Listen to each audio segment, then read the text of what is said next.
सांगतो की मी तर तुम्हाला खास सांगेल की आज या ठिकाणी शिवसेनेची उमेदवारी देऊन जाहीर झाली, पण खऱ्या अर्थानं तुम्हाला सांगतो ही जबाबदारी जर आज कुणावर जर असेल तर ही माझ्या सर्वसामान्य शिवसैनिकावर, सर्वसामान्य महायुतीच्या कार्यकर्त्यावर आहे। काल परवा तुम्हाला सांगतो की मी डीसीएम साहेबांशी बोललो उमेदवारी जाहीर झाल्याच्या नंतर।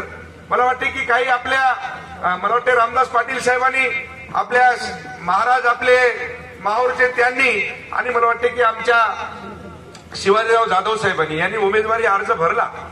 त्यांच्याही मनातल्या तुम्हाला सांगतो की त्यांनी सांगितलं की दादा आम्हाला पक्षश्रेष्ठीचा आदेश आल्याच्या नंतर आम्ही 100% पाठीमागे घेणार आहोत, याच्यात कुठल्याही प्रकारचं दुमत नाही। पण मित्रो, डीसीएमनं सांगितलं देश विदेशातील प्रत्येक घडामोडींचे लाईव्ह अपडेट मिळवण्यासाठी आता साम टीव्हीच्या सर्व सोशल मीडिया प्लॅटफॉर्मला लाईक, फॉलो आणि सबस्क्राईब करा।